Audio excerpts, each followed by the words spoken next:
So for problem number 9, we have the function y is equals to e raised to negative 2x quantity 1 plus e raised to negative 2x all raised to negative 1 half. So maka-observe ta nga product of two functions na sad siya. So para makuha na to yung first derivative, we need to apply the product rule. So always remember nga sa product rule, d over dx u times v, wherein it is equals to u dv plus v du. So it is simply copy the first term, derive the second term, plus copy the second term, derive the first term. So para mas easy na lang nato ang pagkuha sa first derivative ani nga function, mag-assign ta asa si u ug asa sad si v, and then after assigning u and v, ato isolve ilatag sa tagsa nga derivative, and then ato na i-apply ang product rule. So let's do that. So let us assign that this term, this first term, e raised to negative 2x is ru, and quantity 1 plus e raised to negative 2x all raised to 1 negative 1 half will be rv. So for ru, it's e raised to negative 2x. So to find the derivative of ru, we have du. So so we can see this is an exponential function, and the rule for solving for exponential function is that we have to copy the kung unsa ang naa dira, then we need to multiply it by the derivative of its exponent, and the exponent of this e is negative 2x, and the derivative of negative 2x is negative 2. So simplifying them, we have negative 2 times e raised to negative 2x is negative 2 e raised to negative 2x. So that will be the derivative for ru. So for v, we have v is equals to the quantity 1 plus e raised to negative 2x all raised to negative 1 half. So to find the derivative of this equation, ato unahon og kuha og derivative. Wait lang. Ang ato una og kuha nga derivative kay ang iya outer. Since naa siya kanang gi-raise siya into a naay exponent, gadi din ang quantity is composed of two terms. So kani ana ato unahon og kuha og derivative. So we have applying chain rule, we have copy negative 1 half, then copy ang u, so 1 plus e raised to negative 2x. Then negative 1 half minus 1 is negative 3 over 2. So ang nakuhaan pa lang nato og derivative kay ang iya outer, which is ang kaning exponent. Gigamit nato ang chain rule. But we need to multiply it by the derivative of u. So the derivative of that is, derivative of 1 is 0. And the derivative of e raised to negative 2x is same ra sila. So we need to copy na lang. Copy na to. E raised to negative 2x, then same lang. So minus 2 e raised to negative 2x. So kana siya, then ato lang siya i-further pa og simplify. So kaning 0 wala na ni siya. Then ato lang ni siya further simplify, ato ni siya i-multiply ang kani siya, ato i-multiply sa kaning negative 1 half. So nana siya over nga 1 ara. So we have dv is equals to negative 1 times negative 2 e raised to negative 2x will be 2e raised to negative 2x all over 2 times 1 will be 1. Then copy na lang ni siya, 1 plus e raised to negative 2x all raised to 3 over 2. So ay sorry, kanang kuha na siya, 2 na siya, 2 times 1 is 2 na siya rin. So 2 na siya, dili na siya 1. So para mas ma-simplify pa siya, ato ni siya i-divide, then once ato ni siya i-divide, makancel si 2, which leaves us with 1 e raised to negative 2x, or simply e raised to negative 2x. So dv is equals to e raised to negative 2x quantity 1 plus e raised to negative 2x raised to raised to negative 3 over 2. So this will be the derivative for rv, which is kani.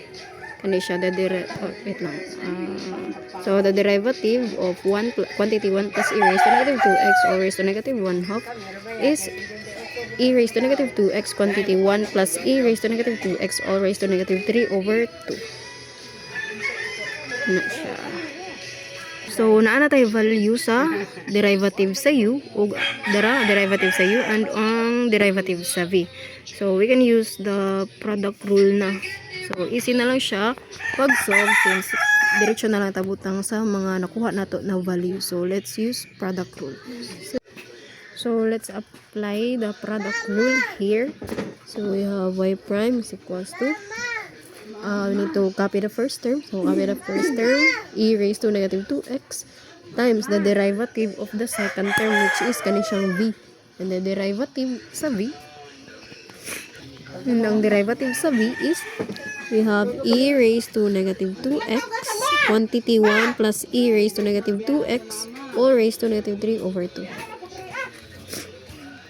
Plus, copy the second term, 1 plus e raised to negative 2x all raised to negative 1 half times the derivative of the first term which is negative 2e raised to negative 2x. Ito ha, kita na siya. So, ato siya i-further simplify by multiplying this and multiplying this. Y prime is equals to kani once i-multiply na nato siya kani nag-uban ra ni sila. So bali ang ma-multiply ra nato kay si e raised to negative 2x ug si e raised to negative 2x then kani makopy na lang siya.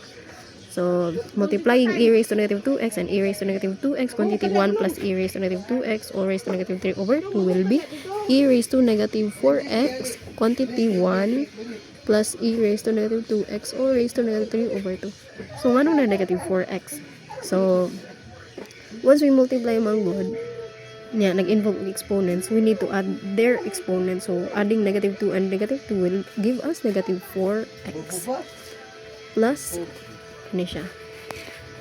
Multiplying quantity 1 plus e raised to negative 2x all raised to negative 1 half times the quantity of negative 2 e raised to negative 2x will give us negative din siya. So, negative 2e raised to negative 2x quantity 1 plus e raised to negative 2x all raised to negative 1 half. So, kana siya. Then, ka-observe ta nga na common sa ilaha, which is kaning e.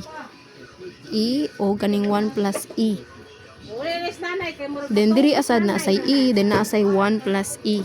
So, para makakuha ta sa common factor nila, ato kuhaon or ato gamiton ang kanang lowest ang term nga na ay lowest og exponent. So for e raised to negative 4x, there is a first term ug ang e raised to negative 2x since ang lowest nga exponent is negative 2x, mao na ang ato usa ka common factor sa ato siya. So what diri? So e raised to negative 2x. So mao na ang ato usa sa ato common factor. Then sa quantity 1 plus e raised to negative 2x all raised to negative 3 over 2, then ari quantity 1 plus e raised to negative 2x all raised to negative 1 half. Ang ang naay lowest og exponent kay si negative 3 over 2. So mao na siya ang ato ka-partner sa kaninga factor. So quantity 1 plus e raised to negative 2x all raised to negative 3 over 2. So mao na siya ang ato common factor. So ato ni siya gamiton para mas ma-simplify ang kaninga equation. So we have y prime using the common factor 1 plus e raised to negative 2x all raised to negative 3 over 2. So, kana siya. So, once na ato na siya i-divide or i-factor ani, ang mahabilin na lang, kani siya makancel since parehara. Then, ang mahabilin ani, mag-minus ilang exponent, ang mong e raised to negative 2x. So, mo na siya ang mahabilin na lang sa first term. Then, ari sa second term, kani 1 plus e raised to negative 2x, e raised to negative 2x. So, mahabilin na lang, makancel ni siya. Since sa kani. So, makancel ni siya, mahabilin na lang kay negative 2. Then, sa kani, ato i-minus ilang exponent from highest to lowest. Since mas dako man si negative 1 half kaysa ni negative 3 over 2, so ato siya i-minus. So, negative 1 over 2 minus negative 3 over 2 will give us 1. So, 1 ang answer. So kani makancel na siya, mahimo na siyang 1. 2 quantity 1 plus e raised to negative 2x. So ato siya i-simplify pag yun. So ang kani ato ni siya i-multiply ang negative 2 sa kada term. So lahi ni nga term ang 1 na isa nga term ang e raised to negative 2x. So ikaduha na to e times ang negative 2. So y prime, so copy lang ni siya.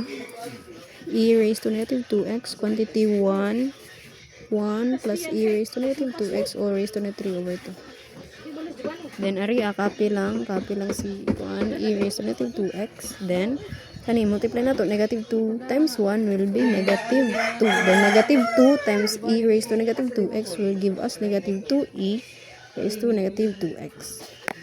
Since na may like term si e raised to negative 2x and negative 2 raised to negative 2x, ato na sila i-combine.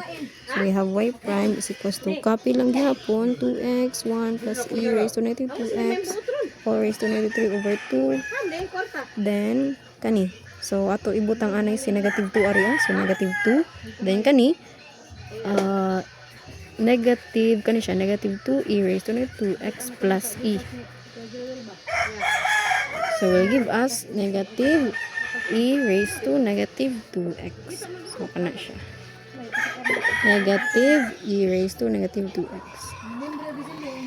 So ato i-eliminate ang negative area or simply ato ko ang common factor nila, so which is negative 1. So na negative 1 ang common factor nila tungod kay kaning e na ni siya 1 area na siya coefficient na 1 and same sila na ay negative. So therefore ilaha common factor is negative 1. So ato lang siya i-copy. So y prime is equals to e raised to negative 2x quantity 1 plus e raised to negative 2x all raised to negative 3 over 2. So ari so ila common factor is negative 1. So we have negative 1. Then once ato siya i-divide, mahimo na lang siyang 2. Then i-divide na to ani, mahimo siyang plus e raised to negative 2x. So kana siya. Then ang kani ato lang siya, ang kaning negative 1 area ato siya i-multiply sa e raised to negative 2x. So y prime is equal, so multiplying e raised to negative 2x by negative 1 will give us negative e raised to negative 2x. Copy na lang ang kani, quantity 1 plus e raised to negative 2x all raised to negative 3 over 2. Then copy ni siya, 2e plus 2 plus e raised to negative 2x. So makabantay ta nga na ay negative nga exponent. So ang ato abuhaton ana para ma-positive siya is ato siya i-paubos. So ato na siya abuhaton. So y prime is equals to kani siya ug ang kani mahabilin na siya sa numerator, then ang kanina lang ang manaog, then mabutang siya sa denominator. So siya, so negative e raised to negative 2x times nato siya ani, copy lang ni siya, so 2 plus e raised to negative 2x. Then inaog ni siya nato, so we have 1 plus e raised to negative 2x all raised to 3 over 2. So kana siya. So kani siya, acceptable na ni siya nga final answer, or kanang pwede sad nga imo ni siya i-express as radical ang kaning denominator. So butang lang taog or area. So y prime is equals to negative e raised to negative 2x quantity 2 plus e raised to negative 2x all over ato siya express, so square root of 1 plus e raised to negative 2x raised to 3. So kana siya. So either of the two is considered as final answer. So pwede ra ana nila duha. So both are accepted as final answer. For problem number 9, y is equals to e raised to negative 2x quantity 1 plus e raised to negative 2x all raised to negative 1 half.